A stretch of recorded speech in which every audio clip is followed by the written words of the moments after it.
Hi, I'm Calvin. I'm Calvin. And I'm Calvin. And you're watching episode 3.22 of In the Zone! Today we're going to be discussing and spoiling the Twilight Zone episode, A Piano in the House. A piano in the house. Piano in the house. Thank you for adding that. that. Okay, thank you. This is really helpful. Whose house? Piano in the house! So it starts, it's a store, right? It's like an antique store. And the guy walks in. This is a bearded guy. I like the innocent, playful tone of the music. What did you think of the way his mustache converged? Yes, I hated it. And then, Yeah, and then, and it climaxed to empty space. I just stared That could have been bad. So he seems affable enough. Yes. His name is Fitzgerald Fortune. He's a theater critic. Boo! Not And that he isn't, but like, Fitzgerald! of course his name is Fitzgerald Fortune. Great. Brilliant. Terrific. And so he's Okay. mad that the guy in the shop is being rude. Yeah. And I don't know. No one's like a real character. Like the rude guy, it's like It's just like, it's what? almost like they didn't write dialogue. They're They just, just like, they just not wrote normal an people. adjective and then just had them improvise like Yeah, rude, pretty much. fat, stuff like that. Yeah. Pretty much. Oh, the fat. Oh, God. We'll get to that later. The dialogue Yeah, he is not subtle. That's probably the biggest Yeah. flaw with this episode. wants a present for his wife. Yes, for her birthday. She wants to learn the piano, but he's like, oh, she has no talent, so as a joke, I'm going to get her a player piano. Haha. And so he shows him the piano. He demonstrates the piano. The guy, who was a grumpy shop man who was mean to Fitzgerald, suddenly turns nice and romantic and different. At first you wonder, is he just being cuttingly sarcastic and like, oh, Yeah, your young like- wife, beautiful. You must have a good personality Like, to I attract feel like her. he's actually being sarcastic. Right? No, but then we realize he's like, oh, I don't know what came over me. He's And like, oh. immediately, Right, because when the music ends, he turns grumpy again. and at that point, you know at once, okay, this piano does something weird to people. He's going to play it for a lot of people, and at the end, he's going to play it, and like it's going to work on himself, and it's going to lead to his destruction. You can tell that he turns back to rude because he goes, Yeah. Birthdays are a stupid waste of time and money. Yeah, that was Iconic. Not subtle. I want this subtle dialogue. So we fade to black. We come up. He's at his home. And then this butler comes out. Dude, you recognize him. I do recognize he's the butler in that club that the guy who fails to stop Booth goes to. Is that the one he's in? Because I know he's in A Penny for Your Thoughts as the old man there. But I feel like he's in a different one. Is it? He's no, definitely no, an no. old man. Oh, I'm The this oh, silence. Fitzgerald is being mean to the butler Marvin. He's like, be less miserable. So Esther's there, and then he's like, you have no talent. Sort of like the piano, the player piano is like a joke present to show Right. how rude, or not rude. Rude is the shop guy. He's mean, a cynic. cynical. And then he puts in another piano roll, Yeah. and then Marvin. Well, first of all, he was talking about Marvin being how sad he is. Well, Right. Marvin was in the room, so that was mean. Yeah. And then he turns on the roll, and then Marvin's happy. He was not a young man.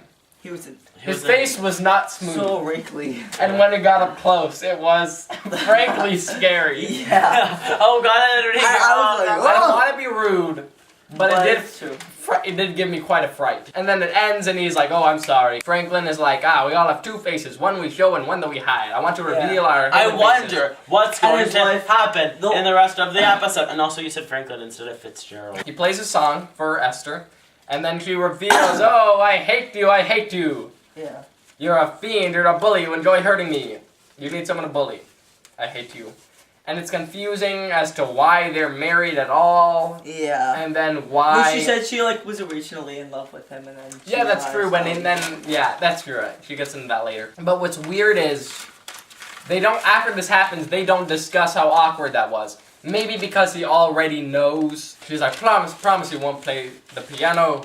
The party's like, no, I won't promise that. I sort of like the exciting setup of people at a party. That's just a good plot device. It's fun to get all the people there. And like, the party game goes awry. So we fade to black. Wait, but just like not that it's like. So she knows that the piano does this like thing. Yeah, no one acknowledges the weirdness that it has magical properties. That's a little off. And also, no one acknowledges that like she knows that the piano does it, and like she's still like, let's just have this party. And I want to have a party with you for my birthday. Like what? I don't know. We fade to black. We come up. Just like wait, this makes no sense. Why is she not calling it off, and why does she say nothing when the guests arrive? She's not gonna call off her part. What is she gonna say? What she's not He's gonna play a magic piano. walk out on him. Yeah. I don't know. Break the she piano. Could, yeah, exactly. She could like just break the piano. Like there's so many things her voice could have Hashtag done about it, axe. but I feel like she didn't. Yes. His wife could have done so much. That's kind of a hole, I feel like. Maybe. Plot hole. But he's like a dominating bully that scares her I guess. into not doing anything. I guess that makes sense. I don't know. So this dude Greg shows up, and it's like, talk like real people. He's like, I'm selfish. It's like, talk like a real person. Yeah. Greg is a playwright. And then unsurprisingly, they play a piano roll. And wait. Just quickly, we learn later that Greg has been reviewed poorly by this guy many times. And still he's friends with him. Yeah. Weird. Hey, you want to come to my wife's birthday party? Oh, great. What about that? Like, many bad reviews. Haha, I do not care about this. Maybe he was like friends before he wrote the review. Even so, that's even more awkward. Yeah. How would they become friends after the review? Yeah, just like, why? I don't think they put thought into that. I think it's just like, that kind of summarizes this episode. They don't put thought into the details. I don't think they put thought into that. So, unsurprisingly, he plays the piano and he confesses his love for Esther. Awkward! And then, of course, guess who walks in? Esther. Esther! But, again, it would be interesting if the guy, if the whole idea is that Fitzgerald already sort of knows and he's just getting people to confess, it would have been more interesting if he doesn't know and he's shocked to find out these things. But no.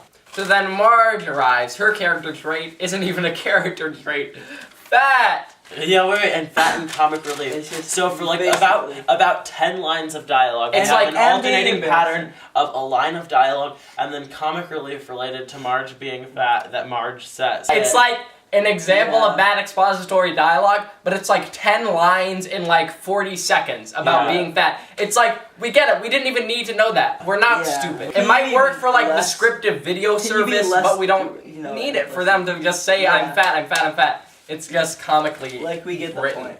So, and then there's this really weird thing where Marge is like in love with Greg, and she's like, I thought they were like, wait, she's just I thought they were like together. Maybe, but they didn't come together. So she was just in love with Greg because Greg is hot in a bad She just keeps confessing her unrequited love in a way. She's just very open about it. It's super. You should tell me the name of the girl because I'll claw her eyes out. Or I'll just sit on her and squash her. So people show up to the party. Fortune Fitzgerald or whatever, Fitzgerald Fortune, unsurprisingly, is like, Marge, let's learn a little about you. Puts on a piano roll. Yeah. He plays a song. She's like, my name's not Marge. My name's Tina. I'm a little girl. I love to dance. And then the wife is uncomfortable. It's weird. And then Marge dances. And then the people are uncomfortable, so they laugh.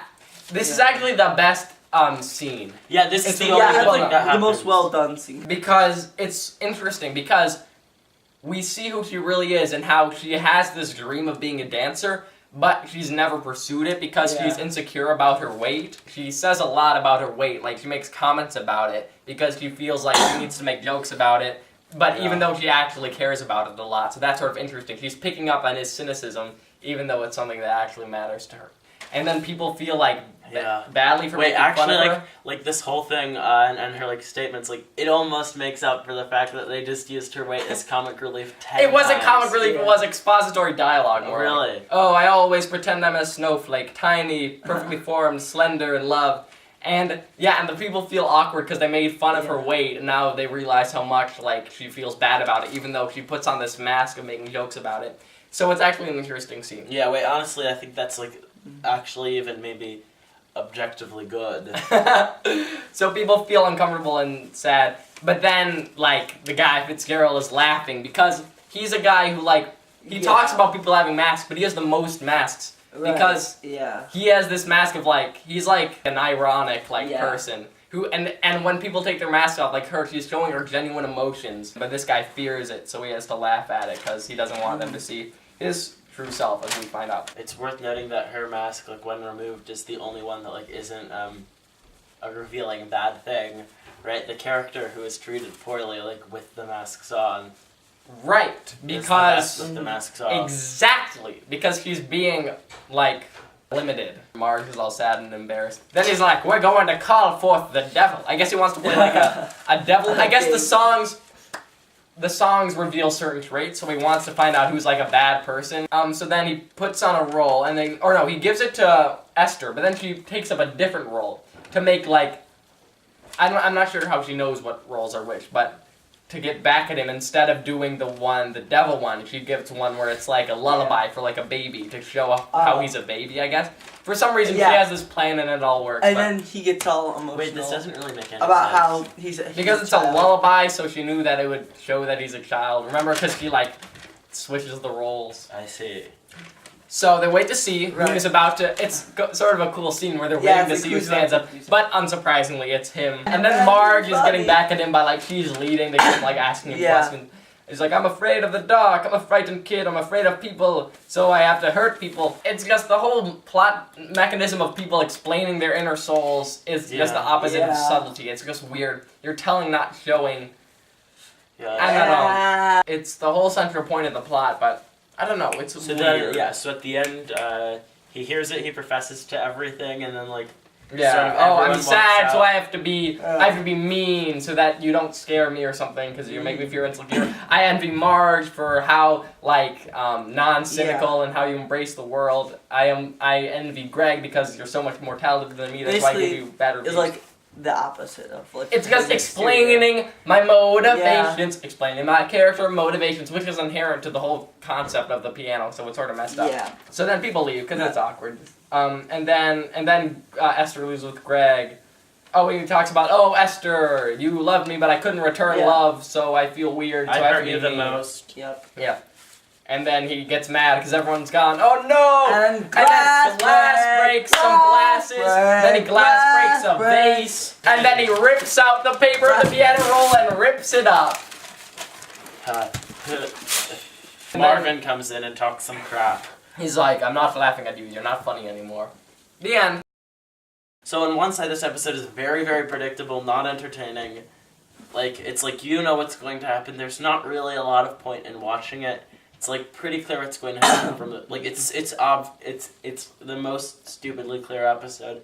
It's pretty predictable. The characters are not very fun to watch, and the characters are designed poorly. The dialogue is awkward, right? It does everything wrong. A lot of problems. Everything that but also at the end it's like there's some deep stuff. Definitely. Yeah. Right? Like I don't know. You have the message. The whole thing with Marge saves it a little, and then like cynicism is a big like.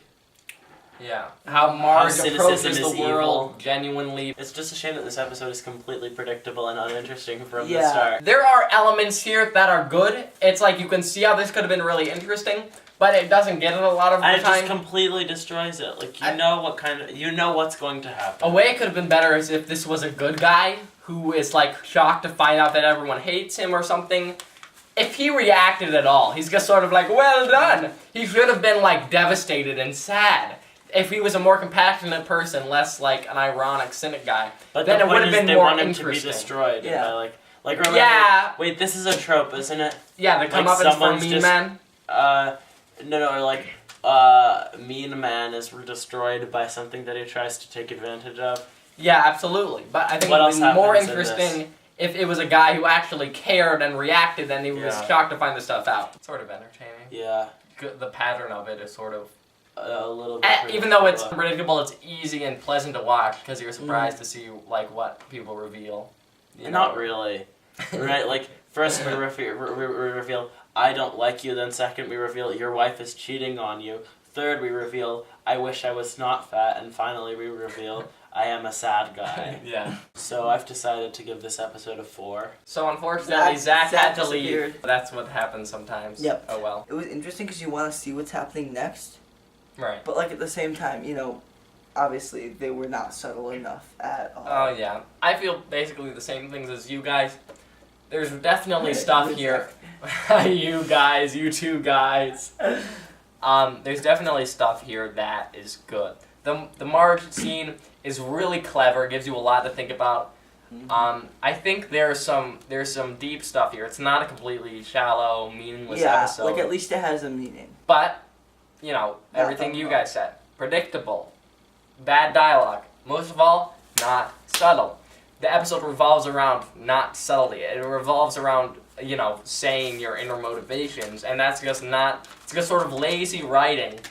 And it's not pleasing. 4.5. The rating is... Oh, Calvin.